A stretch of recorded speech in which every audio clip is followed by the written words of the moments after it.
Yo, je vais vous montrer aujourd'hui quelque chose de plutôt particulier. On est un vendredi, il n'y a rien.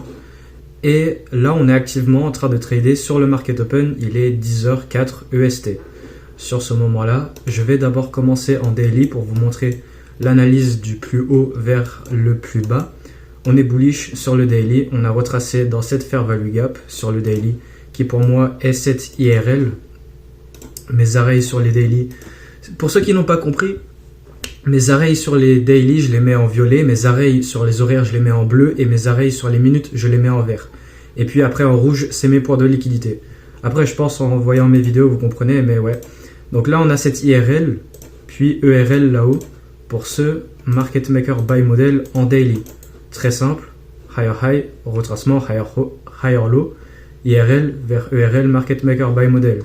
On a eu cette pause la journée précédente et aujourd'hui, c'est la première bougie d'expansion pour ce mouvement haussier qui est maintenant en cours.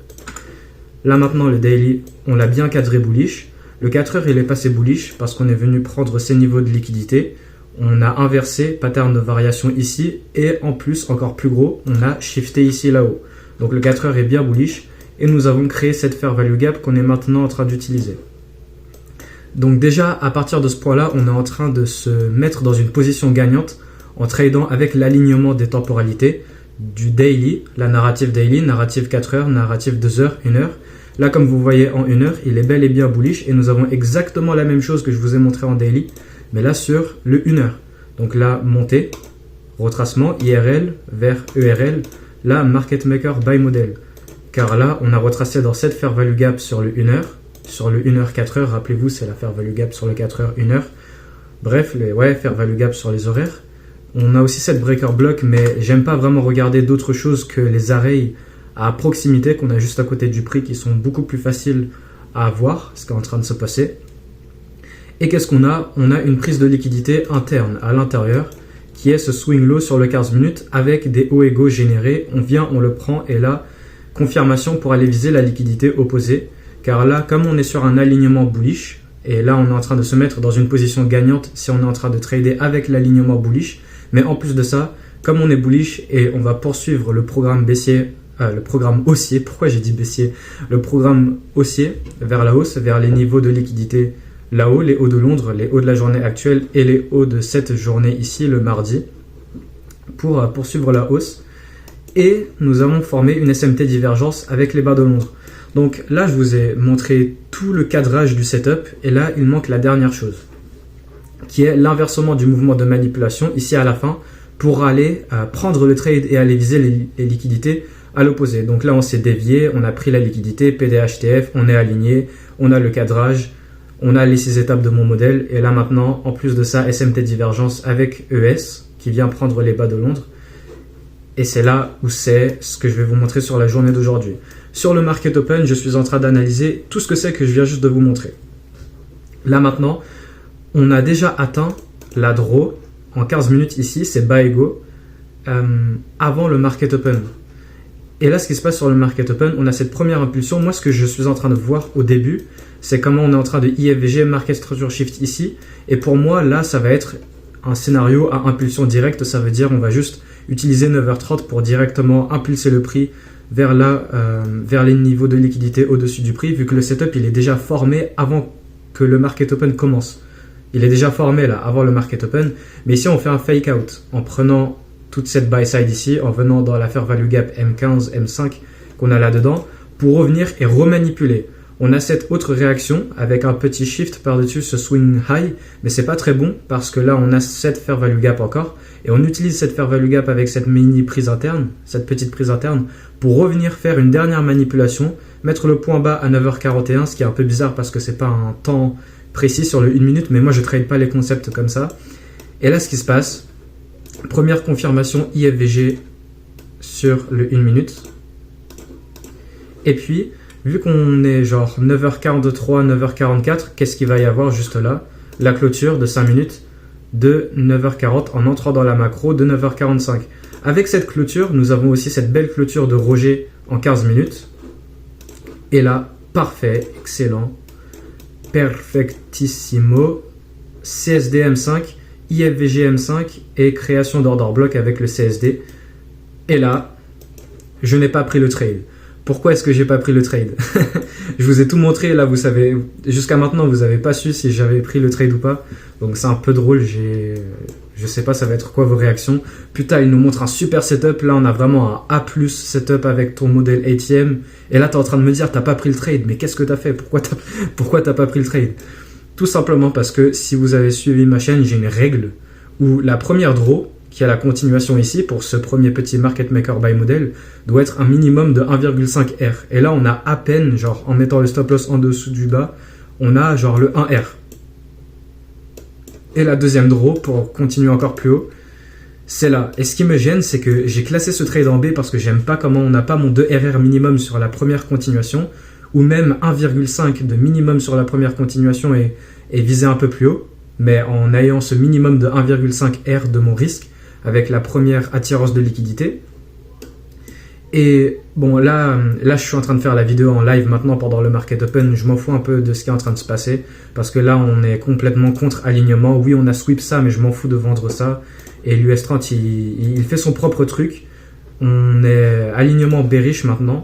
Donc là, je pourrais chercher à vendre à l'intérieur de cette fair value gap, mais il n'y a pas de liquidité. Donc voilà, vous inquiétez pas, je suis en train de faire cette vidéo en sachant ce qui est en train de se passer. Donc ouais, je vais pas rater quelque chose.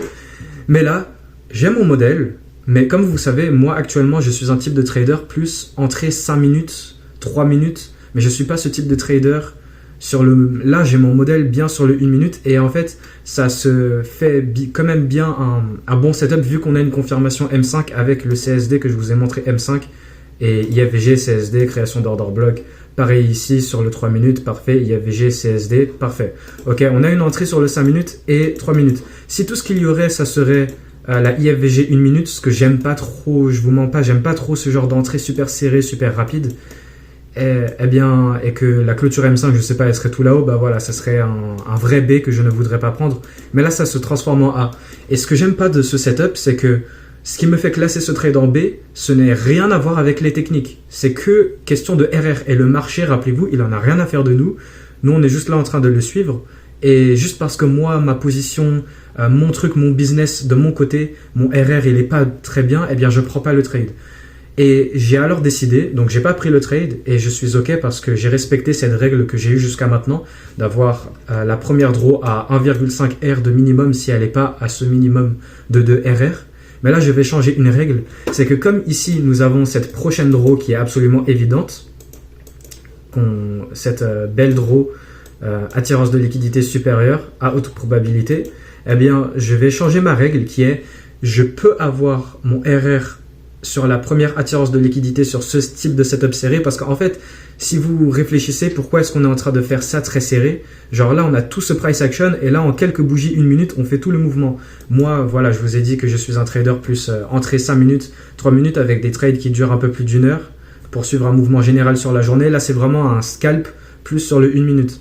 Donc tout ça là, je veux bien que vous sachiez, moi je suis un type de trader spécifique, je ne suis pas un swing trader, je suis un day trader, mais day trader du côté clôture 5 minutes un peu, avec des trades qui durent 1-2 heures, si vous voyez ce que je veux dire, genre 2 heures max, en suivant le profil de marché sur les 90 minutes, durant le market open, mais pas vraiment ces types de trucs sur le 1 minute. Mais là en fait, ce qui est normalement un type de setup 1 minute se convertit en un setup 5 minutes avec cette entrée CSD, création d'order block IFVG là, sur le 5 minutes. Donc voilà, ça reste quand même un truc type serré là, avec vraiment là ça s'est fait en moins de 10 minutes. La première draw on l'a fait en 3 minutes, la deuxième on l'a fait en 3 autres minutes. En moins de 10 minutes on a fait le mouvement si on considère carrément la entrée sur le 1 minute. Et voilà, c'est un peu chaud. Et voilà, là j'étais en train de dire un truc à la base, j'ai sauté sur autre chose, je vais bien vous montrer quel type de setup c'est, qu'est-ce que c'est en train de se faire. Et maintenant, je vais vous dire la règle que je suis en train de changer. Cette règle, c'est que je peux avoir la première draw à minimum de 1 R si on a une prochaine draw, une prochaine attirance de liquidité à ce 2 RR. Donc là, la première draw, c'est 1 R. Et la prochaine, voilà, c'est le 2 RR. Et je remets la position correctement parce que je serais entré sur l'entrée en 5 minutes. Comme ça, voilà. Donc là... Maintenant, imaginons on a ce setup plus tard dans le futur, là je peux le prendre.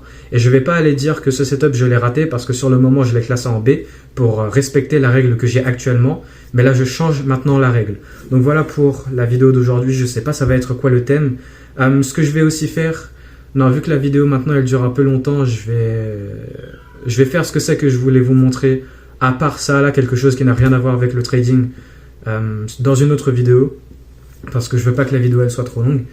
Et voilà, dans le thème de la vidéo d'aujourd'hui, j'ai pas vraiment de thème, juste voilà, j'ai un bon setup, mais sur un type serré. Il y a plein de setups différents, mon modèle il se forme partout. Là, littéralement, vous l'avez vu sur le daily, mais je trade pas le daily, je trade le 5 minutes, 15 minutes en intraday. Donc là j'ai un modèle sur le 1 minute, mais on a une entrée en 5 minutes. Mais ce que je voulais vous montrer, c'est que là, en fait, c'est ce type de truc où les attirances, ce qu'on prend ici et là, ce qu'on prend la PDA et ce qu'on vise, c'est plutôt serré. Genre, là, vous voyez, on a pris tout ce price action durant la session de Londres ou début de session AM, ouais. Genre 100 pips pour tout ça. Et là, on est en train de faire 100 pips sans presque rien du tout. Donc, en fait, genre, on est en train de faire les clôtures et tout pendant le market open, mais c'est serré par rapport au draw et c'est vraiment gros. Je sais pas si vous voyez ce que je veux dire. Et ça fait que, du coup, c'est serré comme ça. Et ouais. Donc, normalement, vous avez capté. Et tout ce que je fais alors, c'est changer cette règle d'avoir ce 1R. En plus de ça, c'est parce que je suis en train de voir avec mon expérience actuellement sur les marchés, là, en entrant en 2026, que le marché, il bouge un peu plus type serré.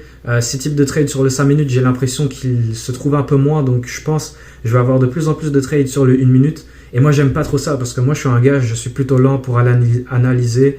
Je comprends pas vraiment les gars qui tradent sur le 15 minutes et les 15 secondes et les entrées 15 secondes, 30 secondes.